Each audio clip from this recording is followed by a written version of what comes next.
Siamel Korogo 2021. L'église protestante baptiste Œuvre et Mission Internationale organise la conférence internationale pour action missionnaire des églises locales du mercredi 11 au dimanche 15 août 2021. Thème central: l'évangile, puissance de Dieu pour le salut. Romains 1, verset 16. Orateur: Révérend Ted Estes des États-Unis. Révérend Jim Lassiter des États-Unis. Révérend Dr Guéjac de la Côte d'Ivoire. Révérend Don Tacob des États-Unis. Révérend Dr Kwasi Thomas de la Côte d'Ivoire. Révérend Bahasset des États-Unis. Évangéliste Lébi Paul Omer de la Côte d'Ivoire. Révérend Thomas Buckley des États-Unis. Lieu: Espace Olympe, quartier 14, Korogo. Infoline 0709 26 51 72 0505 83 74 75 0708 00 68 55. Siamel Korogo 2021. Tous à Korogo pour consacrer le Grand Nord à Jésus-Christ, le Sauveur des peuples. Mesdames et messieurs, bienvenue. La Siamel 2021, la conférence internationale pour action missionnaire des églises locales, se tiendra dans la ville de Korogo. C'est la toute première édition dans le nord de la Côte d'Ivoire. Et pour cette édition inédite, où en sommes-nous avec les préparatifs? Quelles sont les dispositions à prendre pour une participation effective à cette Siamel? Et dans quelles conditions se feront les déplacements et l'hébergement? Nous aurons des réponses à toutes ces questions avec le comité Siamel qui nous fait l'honneur d'être avec nous sur ce plateau. Nous avons avec nous sur notre droite l'apôtre Konan Kwasi Thomas, le président d'organisation du comité de la Siamel. Bonjour apôtre. Bonjour Fabien. Merci d'avoir accepté notre invitation. Merci à vous. Vous êtes sur ce plateau avec votre vice-président, le diacre Ebi Alfred, qui est l'homme qui est au four et au moulin pour la réussite de cette Siamel. Merci diacre d'être avec nous sur ce plateau. Merci. Amen. Il convient également de rappeler ou de signifier que nous avons également sur ce plateau des hommes de Dieu, des serviteurs de Dieu qui sont également membres du comité d'organisation. Nous avons le révérend Ncholoba Alexis qui est en charge de tout ce qui est question des ressources humaines au niveau de l'église protestante baptiste Œuvre et Mission Internationale. Nous avons également la révérende Wakubo Joséphine qui est directrice de champ de mission et qui est là pour toutes les questions qui concernent les femmes. Avec ces éminents hommes de Dieu, nous avons également la secrétaire du comité d'organisation de la Siamel, Madame Ndri Marceline. Alors comme vous posez certainement cette question, quel est l'état des lieux des préparatifs de la Siamel? Eh bien, nous allons poser tout de suite la question au président du comité d'organisation. Apôtre, quel est l'état des lieux actuels au niveau des préparatifs de la Siamel? Il faut dire que je voudrais vous dire merci. Dire merci à la télévision Chandelier qui nous fait l'honneur et la grâce de pouvoir partager ce moment avec tous nos spectateurs. Il faut dire que nous sommes très avancés, beaucoup avancés. Nous sommes dans les derniers réglages, puisque nous sommes à quelques semaines seulement de ce grand programme. Tout est fin prêt pour que le programme ait lieu. Le terrain, nous l'avons déjà acquis il y a longtemps. Et donc, nous sommes en train de nous atteler à nettoyer le terrain et à faire de l'édification. Et puis, il faut dire que ce qui est des hôtels, des lieux d'hébergement, tout est déjà acquis. Et donc, il faut dire que nous avons eu assez de réunions. Les commissions sont à pied d'œuvre. Et chaque commission est en train véritablement de travailler pour que ce programme puisse connaître la réussite. Donc, c'est dire que nous sommes fin prêts. Il reste quelques petits réglages pour que la Siamel puisse avoir lieu. Alors, on peut donc dire que la Siamel, c'est effectif, la Siamel va se tenir à Korogo dans le nord de la Côte d'Ivoire. Oui, sans aucun doute, parce que la Siamel a été annoncée pour Korogo et elle aura bel et bien lieu à Korogo, au nord de la Côte d'Ivoire. Donc, nous pensons que tous les frères et sœurs qui vont converger ne vont pas converger vers bien, c'est vers Korogo. Cette année, c'est ce que Dieu a choisi et c'est ce que nous sommes en train de faire. Tout est prêt. Merci, apôtre. Maintenant que les uns et les autres sont rassurés, nous allons revenir à une question qui concerne votre comité. Comment est organisé le comité d'organisation de la CIAMED 2021? Le comité, il faut le dire, bon, en tant que président, j'ai un vice-président qui est donc sur le plateau actuellement, le frère Jacques Rivé, qui est le vice-président. Nous avons aussi 2 conseillers. Nous avons le révérend Leba Alexis qui est aussi sur ce plateau et la révérende Porto Joséphine qui est aussi une des conseillères. Juste derrière moi. Et puis nous avons 2 secrétaires généraux, donc 2 secrétaires générales parce que ce sont les femmes. Donc nous avons Mme Belle Nicole qui est la secrétaire générale première et l'adjointe c'est Mme Dri Marceline qui est juste à côté de nous aussi. À côté d'elle nous avons les finances parce que tout marche avec l'argent. Donc nous avons les finances qui sont coordonnées par la responsable Mme Verrou Esther qui n'est pas avec nous sur le moment précis. Donc voici un peu constitué le comité. À côté de ce comité, nous avons établi un comité local qui travaille au niveau de Korogo, puisque c'est à Korogo que le programme a lieu. Nous avons l'occasion d'aller de temps en temps, mais ils sont sur place pour rendre effectif les préparatifs de la CIAMED. Donc ils sont là-bas et nous travaillons constamment avec eux. C'est un comité qui est aussi très dynamique, qui fait le travail. À leur tête, c'est le frère Onébo Donatien, qui est donc le responsable premier. Il travaille avec des conseillers, des vice-présidents. Ils sont constitués comme nous sommes constitués ici. Et à côté de ce comité, il y a les commissions qui travaillent. Donc toutes les commissions qui rentrent en ligne de compte pour rendre effectif le travail qui va être fait sur le terrain. Donc voici un peu comment est constitué le comité d'organisation. Merci. Il y a un comité central qui est basé à Abidjan et qui coiffe toute l'organisation au niveau de toute l'église à travers le monde. Et il y a le comité local qui est à Korogo, ce qui sous-entend que vous êtes obligé de façon constante de faire des missions sur Korogo. C'est cela, c'est exactement ça. Voilà. Nous savons que dernièrement il y a eu une autre mission à Korogo. Cette mission, vous y étiez avec votre vice-président. Alors nous allons tourner vers le vice-président. De quoi s'est-il agi au cours de cette dernière visite d'inspection? Merci, cher frère. Avant de répondre à votre question, je voudrais juste faire connaître à nos téléspectateurs que l'organisation repose en général sur un triptyque qui est composé de 4 éléments. Donc, la mobilisation, ensuite le transport, l'hébergement et la restauration. Quand on a réussi ce triptyque, l'organisation est réussie. Aujourd'hui, nous avons travaillé sur la mobilisation. De plus en plus, l'engouement est présent. Nous sommes en train, en ce moment, de travailler sur le levier transport. Déjà, la commission transport est à pied d'œuvre. Sauf que, dans ces dernières semaines, nous avons commencé à mettre beaucoup plus l'accent sur le transport aérien, qui était un frein pour beaucoup à cause des dates et horaires qui étaient initialement prévus. Donc, peut-être nous allons en revenir. Non, certainement revenir sur la question. Voilà. Mais pour le moment, la question sur laquelle nous travaillons sur le transport. Et au niveau de l'organisation, comme le président l'a dit tout à l'heure, il faut dire qu'en dehors du comité central qu'il a fait connaître, nous avons des commissions qui travaillent dans des secteurs bien précis. Qui viennent donc, qui sont coordonnés donc, par le comité central qu'a défini tout à l'heure le président. Alors, pour notre dernière mission qui a eu lieu la semaine dernière sur Korogo, il s'agissait pour nous d'aller nous assurer que les infrastructures qui ont été jusque-là réservées sont effectivement réservées et puis sont en train d'être préparées pour accueillir tous nos services. Parce que quand on mobilise et qu'on sensibilise pour effectuer le déplacement, il faut que ce soit les infrastructures hôtelières, que les autres établissements que nous avons donc recensés pour mettre à la disposition de tous ceux qui vont effectuer le déplacement soient prêts. Donc dans ce cadre-là, nous avons visité des hébergements de masse tels que le lycée Ifo-Bami.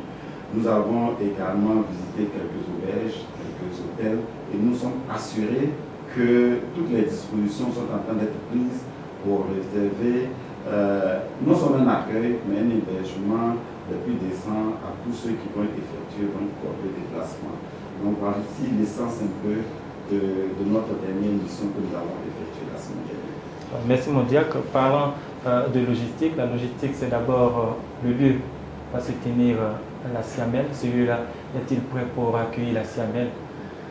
Alors, ce lieu-là, son choix a connu juste une petite histoire, c'est que nous avions en mars déjà effectué une mission pour identifier le lieu.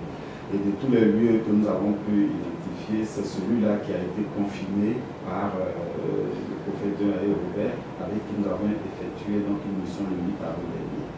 Alors, le lieu qui a été choisi, c'est le lieu qui est entre les hôtels Olympe, Flotanana et Lakota. C'est ce grand espace d'environ 4 hectares qui va donc nous abriter, qui va donc nous accueillir. Déjà, un premier travail du côté de la restauration, d'aménagement de lieu a été fait, mais dans notre programmation, c'est à partir du début août que nous allons faire venir notre gardien par planning le site et puis commencer donc l'aménagement à proprement dit. Donc pour l'heure, nous sommes en termes de logistique en train de tout mettre en œuvre pour que tout soit prêt et à partir du début août, nous allons donc mettre tout en place la logistique qui jusque-là est en train d'être apprêtée. Voilà ce que nous pouvons dire par rapport au lieu. Sinon il est acquis et toutes les démarches qui devaient être faites et tout l'aménagement est déjà prêt sur papier, il reste juste à concrétiser sur le terrain à partir du début août. Voilà. Alors au niveau administratif, il n'y a plus rien à faire, c'est confirmé au niveau des autorités? Oui, c'est ça. On a eu l'accord de la mairie et l'hôtel Olympe donc, qui entretenait le site, on a eu l'accord de l'hôtel Olympe et tous les riverains sont donc informés de la tenue de cet événement à ce lieu et tout le monde, je vais dire, est préparé et prêt donc, à ce que nous aménageons ce lieu-là pour recevoir l'événement. Voilà. Merci mon diacre. L'espace Olympe, espace situé en face de l'hôtel Olympe à Korogo, c'est le lieu au quartier 14 de Korogo, c'est le lieu choisi pour la CIAMEL 2021 et justement début avril, le 8 précisément, le docteur Dion Yaye Robert était à Korogo pour non seulement inspecter mais également porter le choix définitif sur le lieu de la CIAMEL. Pour ceux qui n'ont pas suivi sur les antennes de TV Chandelier, je vous propose cet élément qui nous permet de prendre connaissance avec l'espace Olympe, mais également de voir tout ce qui a été fait au cours de cette visite d'inspection de révérend docteur Dion Yaye Robert. C'est ici sur l'espace Olympe au quartier Sodebra que se tiendra la CIAMEL Korogo 2021.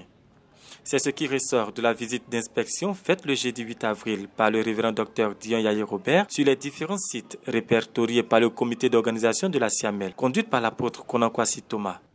Le président fondateur de l'église protestante baptiste œuvre et mission internationale avait à faire un choix entre l'espace Olympe, un site de 4 hectares, et le complexe sportif de la SODEC d'une superficie de près de 2 hectares au quartier Aoussabougou.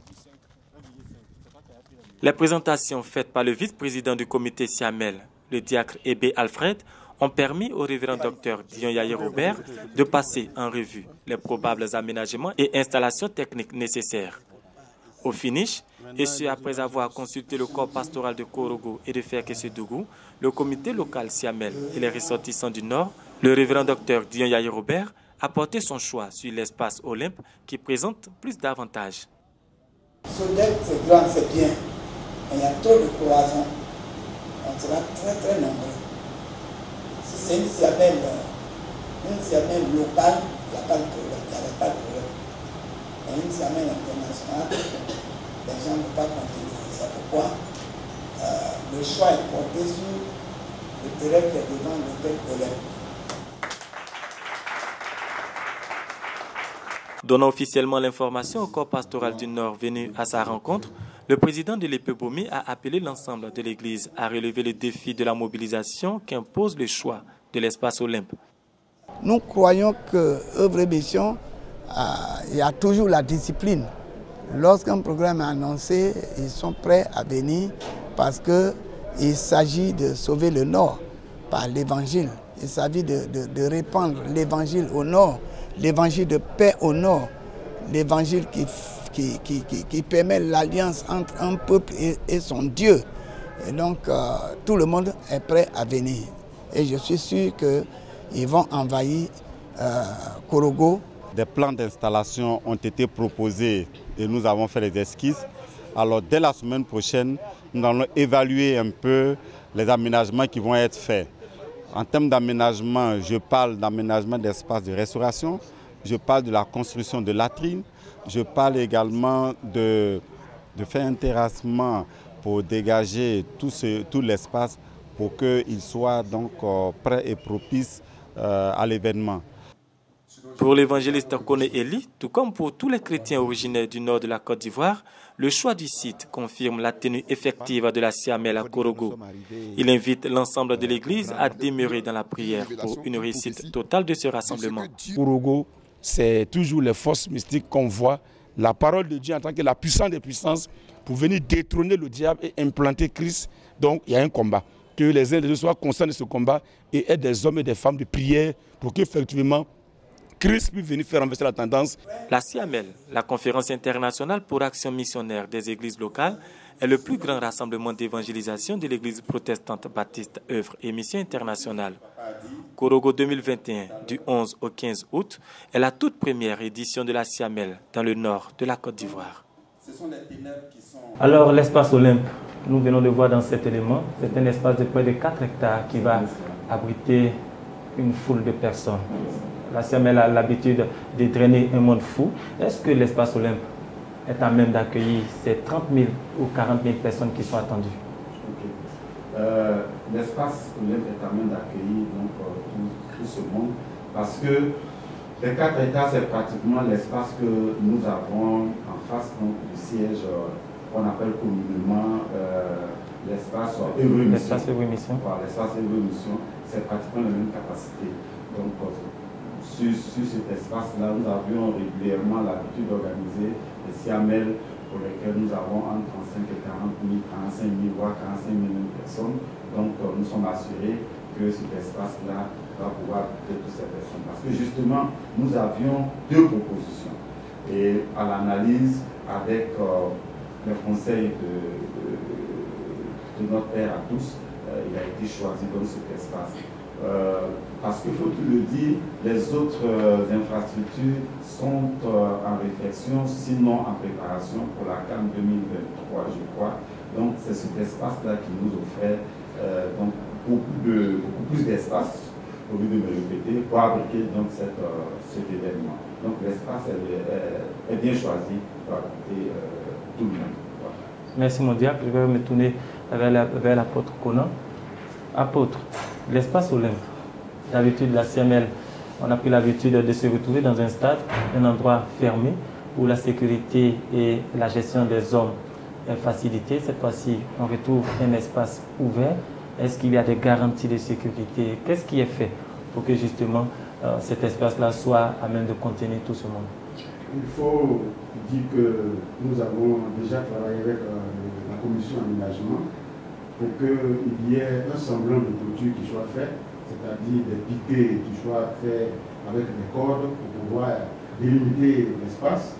Donc l'espace ne sera pas ouvert totalement, puisqu'il y aura le portique qui sera là, et ce portique va nous permettre de canaliser un peu tous ceux qui viennent à ce programme. Donc la délimitation sera faite avec des semblants de clôture, et qui va nous permettre de nous sentir comme étant dans un enclos, c'est-à-dire quelque part qui était clôturé. Donc il n'y a pas de problème pour la sécurité. Nous avons assez d'agents de sécurité. Je peux parler de nos agents de sécurité, des services d'ordre, et même au niveau de la sécurité, je veux parler des policiers, des gendarmes. Nous avons touché plusieurs. Nous sommes dans notre dernière visite à Korogo. Nous avons eu l'occasion de rencontrer le directeur de l'école de police, qui lui-même nous promet aussi beaucoup de ses étudiants qui seront avec nous pour le travail. Donc nous pensons que la sécurité, déjà, nous croyons que la sécurité, c'est Dieu qui nous accorde la sécurité. Mais faut-il que nous mettons aussi des gens, des hommes là pour persuader. Sinon, en réalité, c'est Dieu qui assure la sécurité de chacun de nous. Sinon, il n'y a pas de problème pour la sécurité. Alors, À votre niveau, combien de personnes vous attendez à cette semaine 2021? Bon, nous attendons beaucoup de personnes. Si nous avons eu 30 000, 40 000, il n'y a pas de problème, mais nous avons par exemple estimé, avec les différentes régions et les stations concernant l'église baptiste œuvre et mission, nous avons estimé avoir au moins 25 000 personnes. 25 000 personnes. Nous avons donné des quotas à chaque région et à chaque station pour qu'en atteignant ce montant, ce quota-là, nous puissions être à même d'atteindre les 25 000.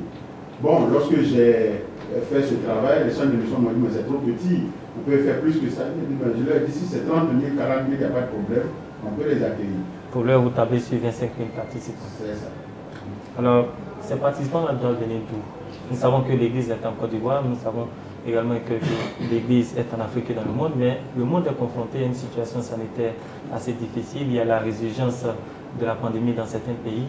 Est-ce que des dispositions ont été prises justement pour que les chrétiens de ces pays-là puissent participer à la CML? Oui, il faut dire, bon, dans un premier temps, la grande partie de nos chrétiens, enfin de tous ceux que nous invitons, viendront de la Côte d'Ivoire, puisque nous sommes en Côte d'Ivoire, nous viendrons de toutes nos régions, les régions missionnaires qui sont au nombre de 37. D'ailleurs, c'est sur ces régions que nous avons réparti le nombre de personnes qui devaient être retrouvées là. Maintenant, à côté de cela, au niveau de l'Afrique, nous avons les frontières qui sont fermées avec la pandémie, mais des courriers sont déjà adressés aux autorités administratives et policières pour qu'il y ait la possibilité de permettre à tous ceux qui viennent à ce programme, quel que soit le pays d'où ils viennent, de pouvoir entrer en Côte d'Ivoire sans difficulté. Donc les dispositions sont déjà prises avec les relations publiques, les courriers ont été adressés et cela est en train d'être suivi pour qu'il n'y ait pas de difficulté. Alors vous pouvez rassurer ceux qui nous suivent et qui ne sont pas en Côte d'Ivoire que toutes les dispositions ont été prises pour que ces personnes puissent participer à la CML en Côte d'Ivoire. Absolument, je veux le dire.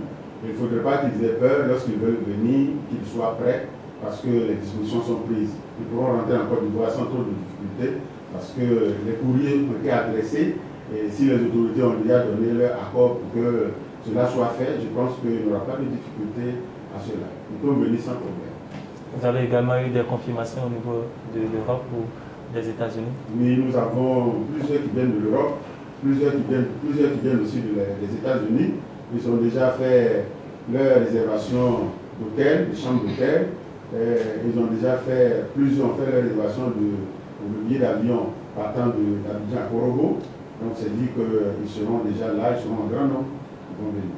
Alors, après, nous sommes à quelques jours de cette semaine. Est-ce que vous avez une idée claire du nombre de réservations qui ont été faites depuis l'Europe ou depuis les États-Unis? Bon, il faut dire qu'il y a plusieurs qui ont fait des réservations. Je ne peux pas vous dire exactement combien, mais il y a, bon, déjà tous nos orateurs, pour eux c'est déjà un acquis, c'est qu'on a au moins 8 orateurs. Sur les 8 orateurs, il y a 5 qui viennent des États-Unis et 3 qui viennent de la Côte d'Ivoire. Pour ceux-là, leur réservation a été déjà faite. Il y a aussi des frères et sœurs qui viennent des États-Unis qui ont fait aussi leur réservation. On ne peut pas vous dire exactement le nombre. Mais la réservation continue de se faire. Ça continue parce que d'autres attendent d'avoir effectivement leur permission de quitter leur pays avant de faire leur réservation. Donc cela se fait à quelques jours souvent. Au niveau de l'Europe aussi, c'est la même chose. Nous avons plusieurs aussi qui ont fait leur réservation, plusieurs qui ont appelé déjà au niveau du comité qui s'occupe de l'hébergement pour faire leur réservation d'hôtel. Et d'autres plusieurs ont déjà fait aussi leur réservation au niveau des billets d'avion. Donc c'est dit que bon, plusieurs vont venir mais ne vont pas aller en avion. D'autres iront par voie terrestre. Donc c'est dit qu'il y a beaucoup, mais on ne peut pas quantifier exactement le nombre. Il faut dire que les gens sont vraiment motivés, surtout de l'extérieur. Alors on retiendra que le nombre de réservations qui se font de l'Europe ou des États-Unis est en constante évolution. Alors il n'est pas aisé de pouvoir donner un chiffre précis. Alors, au niveau de l'hébergement, est-ce que la question de l'hébergement a été une question spéciale, particulière pour l'organisation de cette CML? Il faut le dire, parce que habituellement nous avons le programme Abidjan. Abidjan, lorsque les gens arrivent, ils ont soit un parent qu'ils connaissent quelque part ici, chez qui ils vont dormir, ça ne pose pas trop de problèmes. Mais là, nous nous déplaçons, nous tous, ceux d'Abidjan vont aussi à Korogo. On s'est dit que le problème d'hébergement était un problème très important sur lequel nous sommes vraiment penchés. Parce que nous avons vu qu'il ne faudrait pas mobiliser les gens, ils vont partir et puis il n'y a pas de lieu d'hébergement, ils ne savent pas où il faut dormir. Donc nous avons pris ce sujet à cœur. C'est pourquoi d'ailleurs, comme le vice-président l'a dit tout à l'heure, nous avons eu l'occasion d'aller voir exactement est-ce que ces lieux sont propices pour recevoir des gens. Et nous avons trouvé que bon, les lieux sont propres, on peut véritablement faire le travail, on peut envoyer des gens. Ils sont en train d'aménager pour rendre très propre ce lieu-là pour accueillir les gens. Donc ça a été un sujet très important pour nous, parce que nous ne voulons pas que les gens partent à la CML et qu'ils aillent au ménage, je ne sais pas où il faut dormir, je suis allé là-bas, je n'ai pas trouvé de lieu pour dormir, car ça va nous faire beaucoup de peine. Donc comme nous voulons que tout le monde retourne de la CML avec la bénédiction, c'est un sujet qui nous a vraiment tenu à cœur. Merci, merci Président. On ne fatigue pas un président, donc je vais me tourner vers votre vice-président qui va lui rentrer dans les détails. Diakébé, au niveau de l'hébergement, qu'est-ce qui est prévu pour les participants à la CML? On a l'habitude de les appeler les CMListes. Alors, au niveau des participants, pour ce qui concerne particulièrement l'hébergement, on a 3 types d'hébergement. Dans ces 3 types, déjà, il y a 2 grandes catégories et puis 3 types. Les 2 grandes catégories, c'est les hôtels et puis les hébergements de masse. Les hôtels, ce sont des hôtels qui partent de 4 000 à 5 000 francs jusqu'à 8 000 francs pour les chambres entières. Et puis à partir de 10 000 jusqu'à 80 000, 100 000 pour les suites, donc pour les chambres climatisées. Et puis nous avons les hébergements de masse. Dans les hébergements de masse, nous avons les auberges, où nous avons les auberges et les dortoirs dans certains établissements tels que le lycée, par exemple, où nous avons le lit donc à 1 000 francs par jour. Et donc sur la période, puisque tout le monde, tous ceux qui vont surtout par la voie terrestre, tout le monde va le 10, puisque le programme s'ouvre le 11 après-midi. Donc tout le monde va le 10, et si on va le 10, on a 5 jours à passer. Donc ça fait 5 000 francs. Toujours dans les hébergements de masse, la deuxième catégorie, c'est c'est ceux qui pourront, n'est-ce pas, avec leur baluchon, avec leur coupe-nappe, je vais dire, passer ce moment, soit dans les salles de classe par exemple, ou bien dans les établissements scolaires. Et dans ces établissements scolaires-là, c'est 2 000 francs pour la période. Je voudrais préciser que ces montants. Quand vous dites la période, c'est sur les 5 jours. Sur les 5 jours. 2 000 francs sur les 5 jours pour les établissements scolaires, et puis pour les dortoirs et les auberges, c'est 5 000 francs sur les 5 jours. Alors, parlant des établissements, le problème que rencontrent souvent les CMListes, c'est le problème de sanitaire. Très bien. Alors, quels sont les établissements justement qui ont été choisis par le comité CML, et est-ce qu'il y a dans ces établissements-là toutes les commodités au niveau des sanitaires? D'accord. Il faut dire que je voulais préciser que les 2 000 francs et les 5 000 francs que nous prenons, qui sont demandés aux CMListes, c'est juste pour entretenir les sanitaires et rendre leur séjour vivable. Agréable. Bon, vivable en tout cas, vivable. Parce que, vous savez, quand nous serons en période de vacances, et pendant les vacances, parlant des dortoirs, c'est de laisser les élèves ou bien les occupants avant d'aller en vacances, c'est pas trop bien entretenu. Donc on se doit d'entretenir, de réparer ce qu'il y a à réparer. Et donc ce que nous leur demandons, c'est une participation pour que nous puissions effectuer ces travaux-là à leur profit. Et donc les établissements, vous avez posé la question qui ont été essentielles aujourd'hui, là où nous allons accueillir le plus de personnes, en termes d'établissement, c'est le lycée Oufoué. Le lycée Oufoué qui a mis à notre disposition des dortoirs et puis quelques salles de classe. Si pour les CMListes n'arrivent pas à y contenir, nous avons le ROCA 1 et le ROCA 2 qui sont 2 établissements aussi. Je voudrais rappeler que ces établissements que je suis en train de citer sont dans un rayon d'environ 500 mètres à 1 km du lieu de la manifestation. Donc nous avons voulu choisir ces lieux-là pour rapprocher les services du site, de sorte qu'il n'ait pas besoin de d'avoir d'autres moyens de transport pour se rendre donc, sur ces sites-là. Je voulais préciser aussi que certains ministères, tels que la démonologie, les services d'ordre, qui sont évalués à environ 900. On a prévu pour eux des établissements spéciaux qui vont donc les accueillir. Donc en dehors de certains ministères à qui on a affecté des établissements, pour le reste du peuple, c'est ce que nous sommes en train de partager avec vous. C'est donc le lycée Oufoué, c'est le nouveau K1 et 2.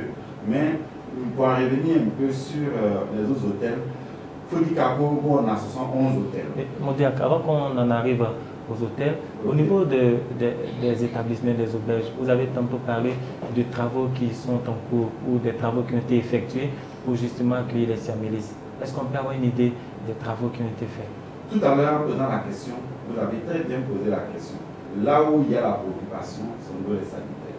Parce qu'une salle de classe ou un dortoir, quand il est lavé, il est balayé, il est propice à la couchette. Par contre, quand on a un besoin naturel, qu'on n'a pas de lieu où le faire, c'est là tout le problème. Donc les travaux sont essentiellement des travaux de plomberie, un peu de menuiserie et puis certains travaux d'électricité. C'est surtout au niveau des sanitaires que nous avons mis l'accent. Alors, déjà, dès qu'on a fini, les équipes ont été mobilisées dans toutes les écoles qu'on a recensées pour qu'on puisse faire l'inventaire. Sinon, le point des travaux à faire. Et donc, pour certaines écoles, les travaux ont déjà commencé. Et puis, pour d'autres, on attend de finaliser les débuts pour pouvoir le faire. L'objectif est qu'avant que les Siamélistes se déplacent, tous les établissements qui vont donc accueillir nos Siamélistes puissent être prêts en termes de sanitaire, je dirais, prêts donc pour recevoir tous ceux qui vont donc occuper ces lieux-là, pour rendre leur séjour donc beaucoup plus vivable et plus certainement agréable. Alors, au point de vue des sanitaires, combien de personnes entendez-vous accueillir dans les salles de classe? L'évaluation qui a été faite tourne autour, ça dépend de tout. Combiné avec moi que les salles de classe n'ont pas toutes les mêmes dimensions, mais on tourne environ une vingtaine. Certaines salles de classe, selon les estimations que nous avons reçues, tourneraient autour de 25 par là. Mais prenons la moyenne de 20 personnes. Pas la moyenne de 20 personnes. Et dans la plupart des établissements, pour ce que j'essaie, c'est toujours, pour les établissements que nous avons visités, c'est au minimum 6 toilettes, côté hommes, 6 côté dames. Donc, je pense que tous n'auront pas le besoin en même temps. Je comprends la question quand vous posez. Le point se pose oui, quand on doit aller à la salle ou quand donc, on en revient. On espère que les corps vont être disciplinés pour qu'on passe l'un à la suite des autres. Mais bon, c'est sûr qu'on n'a pas 20 toilettes pour les 20 hommes. Dans une maison, quand vous prenez 2 chambres salon, on a juste une toilette et puis une douche. Mais les habitants ne vont pas tous en même temps. L'essentiel, c'est d'en avoir pour que celui qui a le besoin puisse le faire à un moment donné. C'est ça l'essentiel. Je pense que ce n'est pas forcément le nombre, parce qu'on n'en aura jamais assez pour tout le monde et au même moment. Voilà, donc c'est ce que je voulais pouvoir préciser. On ne construit pas de nouvelles toilettes, mais on réhabilite, on remet en état ce qui existe déjà. Et au niveau de la cité dortoir, au niveau de la cité des élèves du lycée Oufoué-Boigny, vous avez parlé de lits, vous avez parlé aussi d'une cité qui a été mise à disposition. Alors au niveau du lycée Oufoué, nous avons... hormis les salles de classe. Hormis les salles de classe, on a, dans notre dernière émission, eu une rencontre avec l'économe qui gère donc toutes ces questions de dortoir là. Et ce que je voulais préciser, c'est que en fait, les bâtiments ont été aménagés de sorte que on a des paliers. Sur les paliers, on a 2 lits par chambre. La petite histoire, c'était fait un peu pour les étudiants et puis bon, finalement, je crois que les étudiants ont rejoint l'université. Donc voilà comment ça a été conçu. Mais les toilettes sont des toilettes communes et aujourd'hui, par rapport à l'état des lieux qu'on a fait, la plupart des bâtiments sont donc ont des lits pour recevoir, sauf qu'on a, je crois, un bâtiment où malheureusement les lits, les élèves ont été vraiment cassés, tout ça, mais qui est propre à recevoir des personnes qui pourraient l'utiliser comme, je vais dire, des grandes salles où celui qui a sa nage pourrait dormir et tout ça. L'essentiel, c'est d'avoir un endroit fermé, protégé, et puis avoir accès à des toilettes. Donc, en ce qui concerne le lycée, c'est ce que nous avons pu visiter et nous avons fait le recensement. Mais faut-il le dire, tout est déjà full. Tout est déjà full parce que nous sommes à moins d'un mois et la communication est passée, ça fait un bon moment. Donc, pendant que nous rendions à Korogo, tout avait été déjà pris. Alors, toutes les places au niveau du lycée, au Fouboigny, surtout les dortoirs, pour ce qui concerne les dortoirs. Et ça représente combien de personnes? Nous avions annoncé 1000, mais il faut dire que nous sommes en train de faire des travaux. Aujourd'hui, la capacité d'accueil, initialement prévue, c'était le millier. Mais quand nous nous sommes rendus là-bas, vous savez que les infrastructures ne sont pas toujours bien entretenues. Donc nous, par souci de bien loger nos Siamélis, on a retenu seulement sur les 7 bâtiments, parce qu'il y a 2 bâtiments et demi qui n'étaient, à notre sens, pas vraiment habités à recevoir du monde. Oui, oui, ça c'est à notre sens. Et donc on a préféré offrir à nos Siamélis ce qui, à notre sens, était beaucoup plus commode qui tourne autour de 4 bâtiments par là. Donc malheureusement, pour ceux qui vont s'inscrire, ces 4 bâtiments sont déjà tous occupés. Et ça fait le millier de personnes. Voilà. Non, ça ne vaut plus le millier de personnes, puisqu'on a des bâtiments qui, à notre sens, n'étaient pas. Non seulement les lits sont totalement cassés, les sanitaires sont totalement... C'est du travail lourd à faire. C'est du travail lourd à faire. Donc, nous, on a lié qualité, et puis, je veux dire la qualité de l'endroit, et puis la disponibilité. Donc, commodité et disponibilité. Voilà. Donc, il vaut mieux pour nous ne pas aller jeter nos frères et sœurs dans des bâtiments qui ne sont pas vivables. Il faut mieux choisir dans tout ce qui est là, ce qu'on pense pouvoir être bien, quitte à ce que le nombre soit réduit, mais au moins ceux qui vont pour y habiter en ressortent satisfaits. Plutôt que de jeter tout le monde là et puis avoir un retour des plaintes. Donc on n'atteint plus le millier, mais le point qui a été fait va avoisiner pratiquement la moitié. Parce qu'on a fait un travail de fond pour vraiment trier les blocs. Il y en a 7. Il y a 2 blocs qui sont totalement inutilisables à notre sens. Et puis les autres blocs qui sont utilisables, on a un bloc où les lits sont vraiment cassés. Certainement que si on y avait vite pensé, mais ça allait être un peu lourd, on allait être obligé de répercuter le montant sur les contributions, parce qu'il y a des lits qui sont cassés. Alors, vous avez dit que du millier de personnes que vous comptiez accueillir au niveau du lycée Houphouët-Boigny, vous en êtes désormais à des centaines.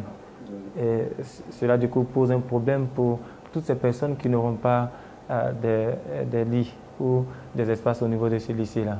Non, ils n'ont pas à s'en faire parce qu'en dehors du lycée, on a d'autres établissements capables de les accueillir. On a misé sur le lycée parce que le lycée avait des dortoirs et était un peu plus proche du lieu.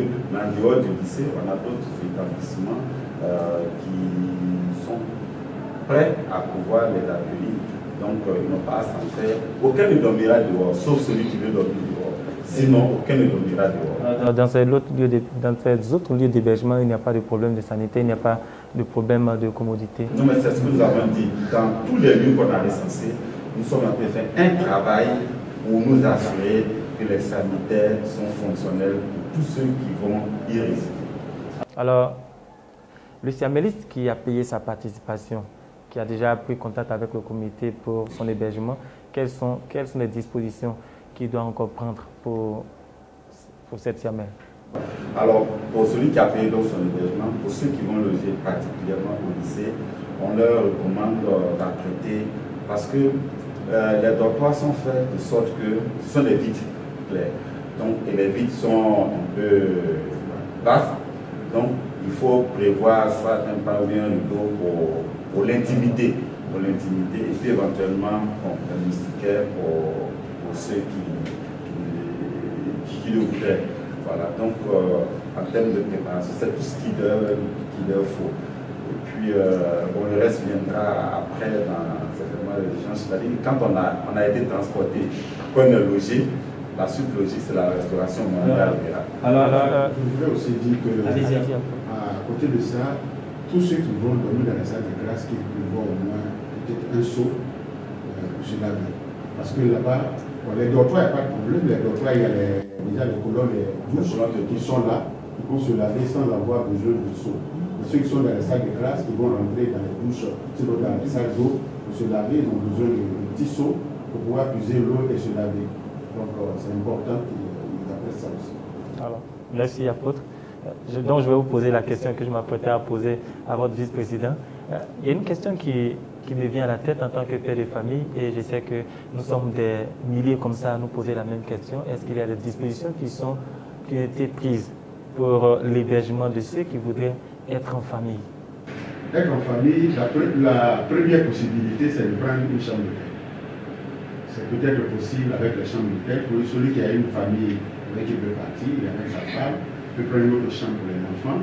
Bon, ben, ça ne pose pas de problème là. Mais quand on veut parler des dortoirs et des salles de classe, on ne peut pas se loger en famille. Parce qu'arriver sur les dortoirs, il faut dire que les hommes sont à part, les femmes sont à part. Donc là, il n'y a pas de problème de famille. Ça veut dire que si vous voulez que votre enfant soit là-bas, si c'est un garçon, il va être avec les hommes, si c'est une fille, elle va être avec les femmes.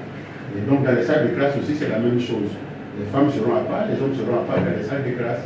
Donc là-bas, il n'y a pas. C'est ce que je disais la dernière fois, et je suis en train de répéter encore pour dire que quand on va à la CML, on se dit qu'on est célibataire. Alors, on va en tant que célibataire si on n'a pas pris une chambre d'hôtel. Donc quand on va, on se dit célibataire, on sort le matin, on est réunis en famille, on peut se nourrir comme on veut, mais une fois la nuit arrive qu'on doit aller dormir, que chacun se dise qu'il est célibataire. Alors, pour ajouter à ce que l'apôtre a dit, c'est une question récurrente. Surtout que nous avons fait connaître, et c'est vrai, qu'au niveau des dortoirs du lycée Oufoué-Boigny, il y a 2 lits par chambre. Alors, certains couples ont souhaité être ensemble dans ces chambres-là. Non, ce n'est pas possible parce que s'il est vrai qu'il y a 2 lits par chambre, il est aussi vrai qu'il y a au niveau des sanitaires et des salles d'eau, une seule salle d'eau pour tout le palier. Le palier fait 14 chambres. 14 chambres, à chaque chambre, il y a 2 lits, donc ça fait 28 personnes. Les 28 personnes ont, je crois, 5 colonnes d'eau et puis 6 toilettes. 6 toilettes. Donc, on ne peut pas se retrouver avec une famille ou bien, bon, pendant que monsieur ça va se laver, madame le suit, pendant qu'il y a un autre frère torse nu qui vient, c'est pas commun. Donc, elle rejoint le lieu des femmes. Et pour vous dire, le dortoir des femmes est hyper sécurisé. C'est clôturé, non seulement c'est clôturé, mais les caméras qui suivaient, vous comprenez que les jeunes filles sont très surveillées. Ce sont des dispositions pour les élèves. Voilà, qui existent déjà. Et ce sont des très bonnes dispositions parce que là où les femmes sont, c'est sensible. Et donc il faut bien les protéger. Je crois que maman ne dira pas le contraire. Je la vois sourire, elle acquiesce. Donc, on ne peut pas mélanger, même si on va avec son épouse, elle est de l'autre côté là-bas, avec les mamans, avec les femmes. Et toutes les conditions sont réunies. Voilà. Ça. Et il faut préciser qu'on a décidé, alors on verra par rapport à ce qu'on a recensé comme participants, mais chez les femmes, c'est, je crois, un seul bloc, ça fait 112 lits. Ça fait 112 lits. Donc si les 112 lits sont au complet, qu'on a plus de femmes qui sont inscrites, alors dans les autres blocs qui sont dédiés normalement aux hommes, on pourra réserver soit un bloc ou bien 1 ou 2 paliers pour les femmes. Donc ça, ce sont les dispositions qui se verront sur place en fait, avant l'arrivée justement des services. Alors on retient que pour ceux qui veulent être hébergés en famille, il y a l'option des hôtels. L'option des hôtels. En dehors des hôtels, les maisons, les résidences. Les résidences. Mais aujourd'hui, il n'y en a plus. Il n'y en a plus. Les familles ont opté pour ces résidences. Oui, tout a été déjà pris. C'est surtout, il peut en avoir, mais certainement, ça va être loin du site. Parce que j'étais prêt à dire tout à l'heure, quand vous avez posé la question, que sur les 71 hôtels, on avait recensé 14 qui étaient dans le rayon d'1 kilomètre, 1,5 km d'ici. Tous ces hôtels-là sont pris. Aujourd'hui, on a d'autres hôtels, évidemment, mais qui sont un peu plus loin. Donc, pour ceux qui sont véhiculés, ou bien on est en train de chercher à nous organiser pour aider aussi ceux qui vont loger un peu plus loin. Alors justement, on va revenir sur la question puisqu'on va parler de transport. Mais je voudrais qu'on conclue déjà sur le chapitre de l'hébergement. Juste dire quelque chose sur l'hébergement des femmes au niveau du lycée Fobani. Dans les chambres de femmes, à chaque cloison, il y a 3 lits. Ce n'est pas la même chose comme chez les hommes. Oui, 3 lits par cloison. La salle est très grande comme ça. Non fermée comme chez les hommes. Comme chez les hommes. Chez les hommes, il y a chacun sa porte, c'est-à-dire chaque 2 lits là, sa porte. Mais chez les femmes, c'est ouvert. Il n'y a pas trop d'intimité là-bas. C'est ce qu'il faut savoir. Donc, il faut absolument que nous signalons cela. Pour ne pas qu'on a dit, on a dit 2 trucs, c'était 2 lits, et là, voilà. Il y a 3 lits par cloison, mais c'est ouvert. Quand vous arrivez, vous voyez tout le, comment dirais-je, tout le palier totalement vide comme ça, avec des petites cloisons. Et ce qui est bon chez les femmes, ce qui est avantageux à les femmes. On retient que alors on retient que tout est mis déjà en œuvre pour un hébergement, vous pouvez dire, commode pour cette Siamelle. On sait déjà que les chrétiens de l'église baptiste sont des militaires quand ils se déplacent pour ces croisades d'évangélisation. Et beaucoup ne vont pas s'attarder certainement sur des conditions, avoir d'autres conditions que ce qu'on peut leur offrir et qui sont déjà de très bonnes conditions. Pour les familles, il y a l'option des hôtels, mais également des résidences. Alors, on va s'arrêter là sur la question de l'hébergement et parler aussi du transport. C'est vrai, on a parlé d'hébergement, cela veut dire qu'on est déjà sur place. Mais comment déjà on se fait le déplacement pour rallier Korogo? Alors, on a 2 types de transport, le transport aérien et le transport terrestre. Pour le transport terrestre, dans chaque région, une organisation est mise en place par la commission au sein du comité central chargé donc, de la question du transport, dirigé par la Providence de la Révélation. Le transport aller-retour, c'est 16 000. 8 000 aller, 8 000 retour. Pour ceux qui viennent d'Abidjan. Pour ceux qui viennent d'Abidjan, plus particulièrement. Et pour ces 8 000 francs, pour ces 16 000 francs, c'est payable avant le départ. Il ne s'agira pas de payer un transport aller et puis arriver là-bas, chercher à payer. Non.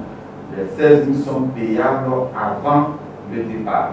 Donc ça, c'est le transport terrestre. Nous avons le transport aérien. Le transport aérien, jusqu'à il y a environ 3 semaines par là, ça ne vaut pas un mois, les horaires et les dates de départ étaient les suivants. Départ pour certains le 9 ou bien le 11, mais pour le 11, c'était prévu au midi. Pour arriver là-bas, je crois 13h, par là, 13h, le 11h midi, par là, 13h, 13h30. Le retour était prévu pour le lundi, parce qu'il y a un vol retour le 15, c'est-à-dire le dimanche, mais ce vol-là a lieu aux environs 11h midi par là. Donc, pour ceux qui vont partir, ne pourront pas faire le dimanche par là. Donc, le retour était prévu pour le lundi après-midi. Nous avions écrit à Air Côte d'Ivoire pour les solliciter pour un aménagement, non seulement de l'horaire pour le mercredi, mais pour la date du lundi. Et nous avons eu donc gain de cause. Donc désormais, pour tous ceux qui vont partir en avion, qui vont réserver, ça sera le mercredi à 10h départ ici, 10h30, et pour une arrivée prévue à Korogo aux environs 11h, 11h30. Ça donne le temps aux uns aux autres de rallier leur lieu d'hébergement, de s'apprêter pour l'ouverture l'après-midi. Chose plus importante que nous avons obtenue, c'est qu'au lieu qu'on revienne le lundi, c'est plutôt ramené au dimanche 15 à 17h. Nous avons sollicité dans nos courriers à 16h, mais pour mieux nous accompagner, nous avons fait plutôt 17h, pour permettre aux uns aux autres vraiment de pouvoir, après tout l'événement, de pouvoir s'apprêter, manger et aller tranquillement à l'aéroport pour rentrer sur Abidjan aux environs de 18h30. ça a eu pour effet de mobiliser beaucoup plus de travailleurs. Parce que revenir lundi, c'était pas pour nous. Plusieurs devaient reprendre le lundi, c'était pas pour nous. Donc ça a eu cet avantage de mobiliser plusieurs qui sont en train de réserver pour que justement ils puissent revenir le dimanche après-midi. Donc voilà ce qui est prévu pour le transport. Et le coût du transport aujourd'hui en aérien, c'est 146 000, c'est-à-dire 145 800 pour être précis. Pour l'aller et le retour. Alors pour ce qui concerne le transport par la route, le déplacement par la route. C'est organisé par région. C'est organisé par région et donc par église. Alors quelle est la date de départ prévue par le comité siamel? La date de départ, je veux le rappeler, c'est le 10 matin. Le 10, c'est le mardi matin. Pourquoi le 10? Parce que la cérémonie d'ouverture a lieu le mercredi, en début d'après-midi. Et donc si on quitte Abidjan le mercredi, quel que soit l'heure, ça sera difficile d'arriver avant midi là-bas pour prendre part donc, à l'événement. C'est pourquoi tout le convoi part le mardi matin, très tôt, dans les différentes églises et les différentes régions. Le convoi qui est prêt, il prend la route et puis on attend tout le convoi au fur et à mesure à Poro pour les héberger, pour les loger, en attendant la suite du programme. Et la date de retour pour ce convoi-là? La date de retour est prévue pour le 15 après le programme, c'est-à-dire 15 après-midi. Voilà, 15 après-midi. Bon, maintenant, pour ceux qui vont loin, certainement qu'ils auront le 16 matin. Sinon, tous ceux qui viennent d'Abidjan et environ quitteront les lieux le dimanche après le programme. Voilà. Merci apôtre. Non, je ne suis pas encore apôtre. Merci mon diacre. La question que je m'apprêtais à poser est orientée vers l'apôtre, c'est pour cela que cette erreur a été commise. Mais avant de vous poser la question, je vais nous permettre à nous tous de souffler en suivant cet élément. La Siamel 2021, c'est bientôt et dans les préparatifs, plusieurs réunions ont été faites, comme nous le disions tantôt. Et parmi ces réunions-là, des réunions ont été faites avec le révérend Dr Dion Yaye Robert, avec les orateurs et dirigeants au cours de cette Siamel. Suivons cet élément et nous revenons sur ce plateau. Ces pasteurs et leaders sont les intervenants locaux qui interviendront à la prochaine conférence internationale pour action missionnaire des églises locales à Korogo. Ils seront prédicateurs, dirigeants ou coordinateurs de prière. La rencontre de ce 21 avril 2021 est présidée par le révérend Dr Dion Yaye Robert, président fondateur de l'église protestante baptiste œuvre et mission internationale, et vise à donner des orientations aux intervenants locaux de la Siamel pour la pleine réussite de ce rassemblement d'évangélisation. Une telle importante rencontre internationale nécessite des réglages, nécessite de s'accorder. Et les présidents de culte, de séance donc, et les coordinateurs de prière et les interprètes nécessairement ont besoin de quelques indications pour leur permettre d'harmoniser et de faire le travail proprement et que rien ne vienne interférer dans la bonne organisation. Parce que tout est centré aussi sur eux, surtout les présidents de séance, les présidents de culte. Aux dirigeants de culte, que sont le pasteur Kwaku Alain, les responsables Aubrey Serge, Oku Martin, Douzan Franck, Kofi Edith et Pou Rose, le révérend Dr Dion Yaye Robert a conseillé la vivacité et la simplicité pour préparer le cœur au message. Les prédicateurs, que sont les docteurs Guéjac et Kwasi Thomas et l'évangéliste Lébi Paul Omer, ont été exhortés, eux, à axer le message sur l'évangélisation. Enfin, les évangélistes Bamba Prince, Dedo Augustin, Kone Eli, Boni Polite, Kouman Benjamin et le pasteur Quentin Boyer conduiront les prières. Le révérend Dr Dion Robert leur a demandé de rester dans l'esprit du message. La rencontre a en outre mis en lumière les réglages à faire. Nous allons chez les Sienambélés. Nous voulons qu'ils soient éclairés par la parole. Nous voulons parler dans leur propre langue et communiquer l'évangile dans leur langue. C'est pourquoi il faut l'interprétariat en Sienambélé. On va mettre beaucoup de réglages, c'est-à-dire l'interprétation là. Puisqu'il faut 3 interprètes et puis il y a le temps qui compte. Il faut parler pour qu'on reste tous dans le temps et que les prières et que tout ce qui se fera soit dans le temps. La conférence internationale pour Action missionnaire des églises locales se tiendra pour la première fois dans le nord de la Côte d'Ivoire du 11 au 15 août prochain. Cette rencontre est la première d'une série de réunions préparatoires prévues par le révérend docteur Dion Yaye Robert avec les différents corps de métier ou départements qui prendront une part active à la prochaine Siamel. Mon diacre, au cours des semaines qui se sont écoulées, plusieurs réunions ont été organisées, des réunions pour préparer les orateurs et les dirigeants. Le docteur Dion Yaye Robert s'en est chargé lui-même. Alors, sur ce plateau, est-ce que vous pouvez faire connaître à tous ceux qui nous suivent les orateurs et les dirigeants de culte qui ont été cooptés pour cette Siamel? Je laisse mon président commencer.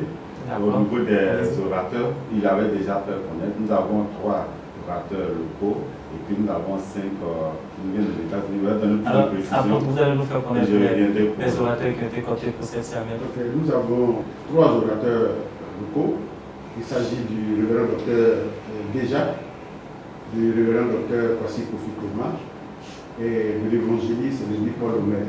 Alors, qui sont ces personnalités que vous suivez?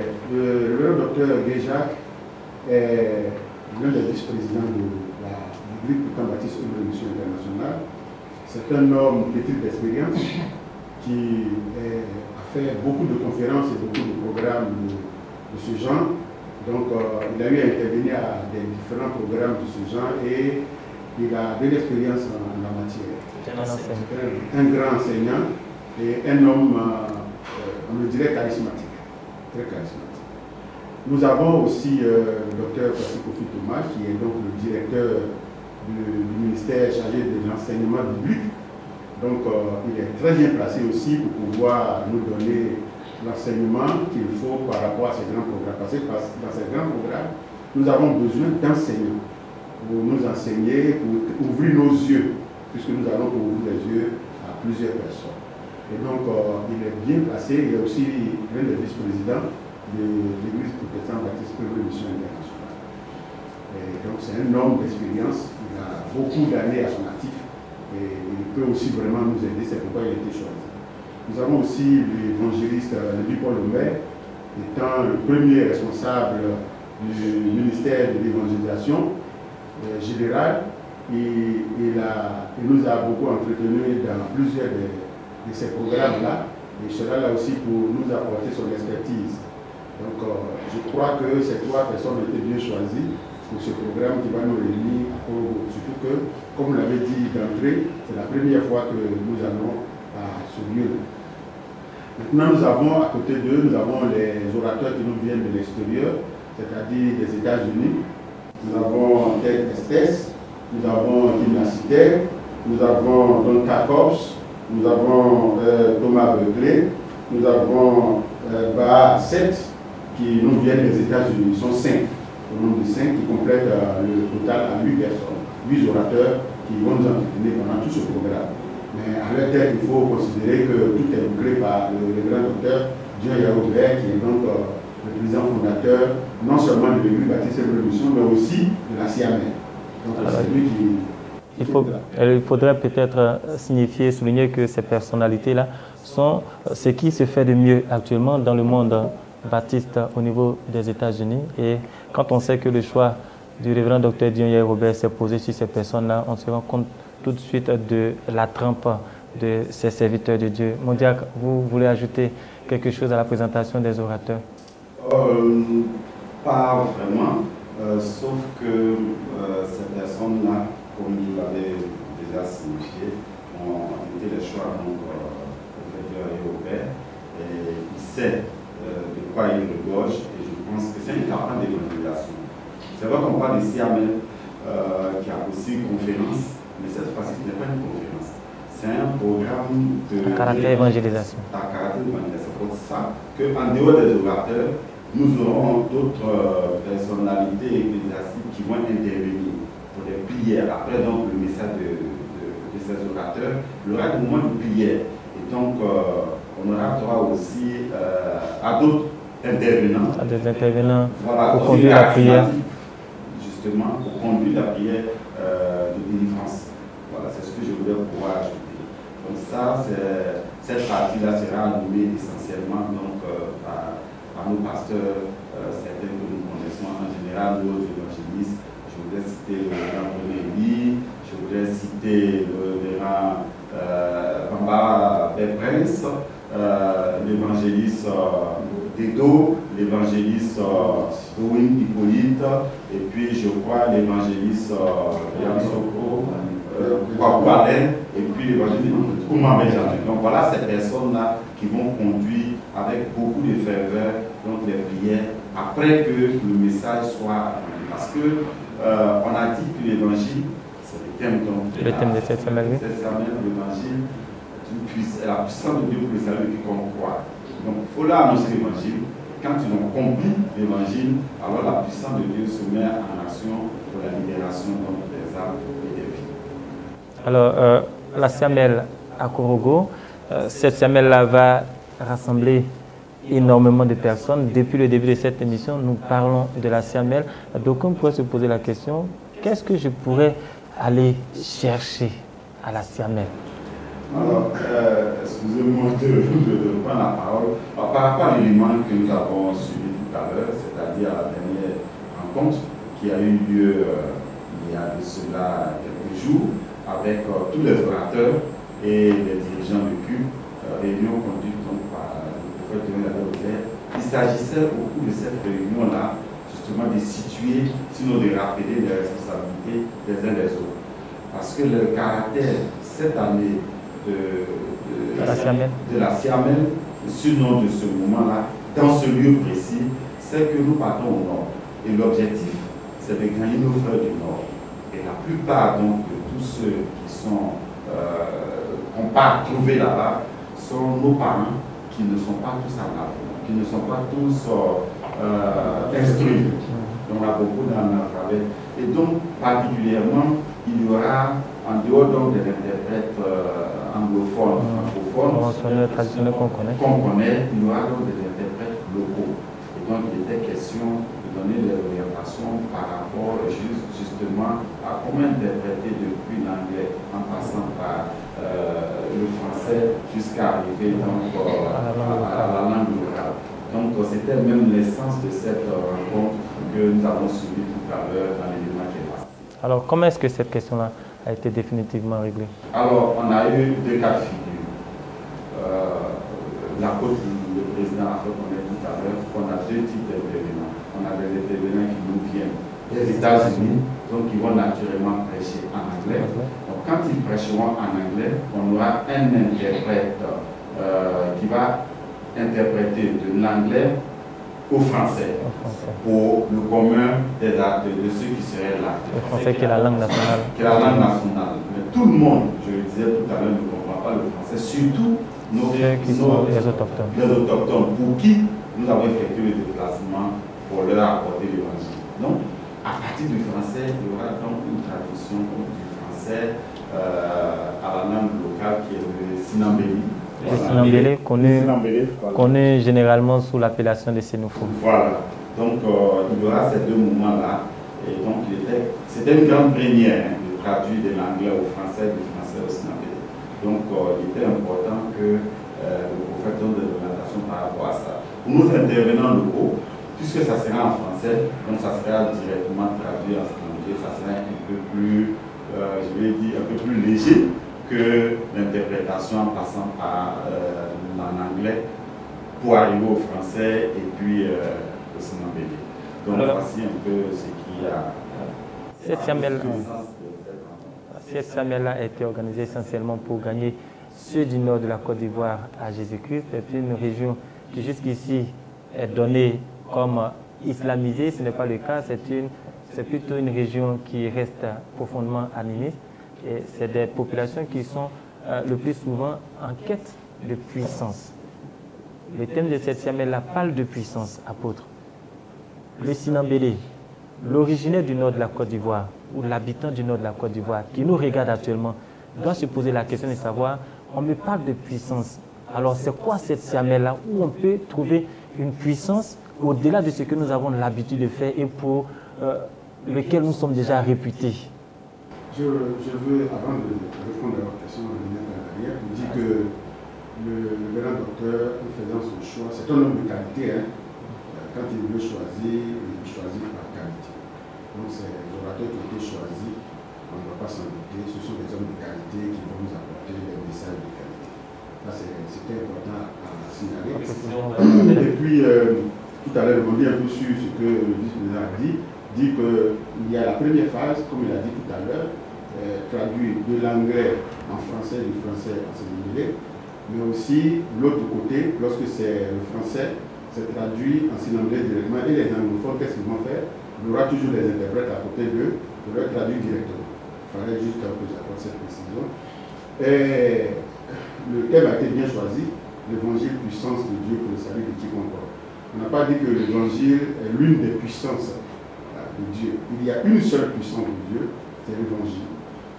Le Nord a connu beaucoup de puissance. Parce que quand on recherche la puissance, les hommes recherchaient la puissance et au Nord ils s'en vont pour aller voir une puissance. Et quand ils arrivent, il y a quelqu'un qui a une puissance, et puis il y a une autre puissance qui est un peu au-dessus de sa puissance. Bon, donc l'autre, ça va prendre une autre puissance. Ainsi de suite, les puissances ne font que se succéder pour dire qu'elles ne sont pas limitées à une seule puissance. Parce qu'il y a une puissance qui dépasse l'autre. Ça va une puissance qui est supérieure. Donc, ils vont toujours chercher ce qui est supérieur. Et cette fois-ci, nous allons au Nord pour leur présenter l'ultime de toutes les puissances. Il y a les puissances, mais qu'est-ce qui est au-delà de toutes les puissances qu'on ne peut pas dépasser? C'est la puissance de Dieu, Dieu qui a créé le ciel et la terre. Et sa puissance se trouve dans l'évangile que chacun va recevoir. Il faut qu'il soit bien apprêté à écouter le message qui va passer pour que cette puissance, il puisse l'avoir. En ce moment-là, ils n'auront plus besoin d'aller chercher une autre puissance quelque part parce que les autres puissances ne seront qu'éphémères. Puisque toutefois, il faut aller actualiser. Il faut trouver une autre puissance qui est plus forte. Mais la puissance que nous allons leur proposer, pour parler comme Jésus, l'eau que moi je donne, quand je donne cette eau, tu n'auras plus jamais soif. Donc tu n'auras plus besoin de venir dans ce puits pour chercher de l'eau. La puissance que nous allons leur proposer est la puissance qui est au-delà de toutes les puissances. Et lorsqu'ils s'accaparent de cette puissance, bon, il n'y a plus de problème, ils seront au-dessus de tout. Et ils vont voir qu'il n'y a pas de puissance qui peut dépasser cette puissance-là. Alors, la Siamel se déroule depuis plusieurs semaines. Comment est-ce que cette puissance-là que l'Église va proposer au nord de la Côte d'Ivoire s'est déjà manifestée? Oh oui, il faut dire qu'il y a eu beaucoup de choses que le Seigneur a accomplies au travers des Siamel. Je suis tenté de donner beaucoup de témoignages. Je vais juste donner quelques témoignages très brefs. L'une des puissances que nous avons connues, c'était en 87, où il était en train de pleuvoir. La pluie était tellement forte. L'homme de Dieu s'est arrêté, il a dit bon, levez la main et criez Jésus, Jésus. On a commencé à crier Jésus, le nom de Jésus. La pluie s'est arrêtée sur le stade et c'est autour du stade, toute la commune de Makodi, c'était à Makodi, au stade Champour, toute la commune de Makodi était mouillée, trempée. Les gens même venaient se réfugier au stade parce qu'il n'y avait pas de pluie sur ce stade-là. Ça, c'est une marque de distinction que le Seigneur a accordée à son Église. À côté de cela, je disais comme ça qu'il y a une Siamel qui m'a vraiment marqué. Cette Siamel qui m'a marqué, on a vu beaucoup de choses. Dans la même année 87, il y avait une folle qui était venue de Bécoin-Fin. C'est l'un des villages d'Adzopé, Côte d'Ivoire. On l'a transportée. Elle avait plus de 25 ans de folie. Et cette femme était dans la forêt. Elle se nourrissait même des excréments d'hommes. Les parents sont allés le soulever pour venir à cette Siamel, à cette conférence, sinon à ce programme de retraite. Et cette femme, c'était au premier abord, elle a été délivrée. Quand j'étais là, j'ai même touché ses cheveux qui étaient très collants comme ça. Et elle a été délivrée, elle allait se laver, elle est venue rendre témoignage. Ça a été véritablement, ça a permis d'ouvrir une église dans son village. Parce que quand les parents ont vu ça, ils ont vu que la puissance de Dieu est au-dessus de toutes les puissances. Il y a à Boaké aussi un monsieur qui était totalement paralysé. Il ne pouvait pas marcher. On penserait que c'est une paralysie simple. Mais lorsque la prière a commencé, on a commencé à prier pour ce monsieur-là. cet homme a commencé à... Il y a un fil noir qui a commencé à sortir de ses nailles, qui a commencé à descendre, le fil noir a commencé à descendre. Au fur et à mesure que le fil noir descendait, il commençait à se redresser, jusqu'à ce que le fil noir descende, le monsieur s'est levé, il a été totalement délivré. Il faut dire que la puissance de Dieu est au-delà de beaucoup de choses. Donc, je peux juste rendre ce petit témoignage pour dire que chacun doit venir pour non seulement recevoir l'évangile, mais aussi pour recevoir la délivrance. Il y a beaucoup de délivrance que le Seigneur va opérer à ce grand moment de Siamel. Il y a beaucoup de conversions que le Seigneur va aussi faire. Que personne ne dise que bon, ben, le temps, moi j'ai suivi tel programme, mais la Siamel, c'est le grand rassemblement. Et c'est là que Dieu envoie la bénédiction et la vie pour l'éternité. Merci, apôtre. Mon Dieu, vous voulez y ajouter quelque chose?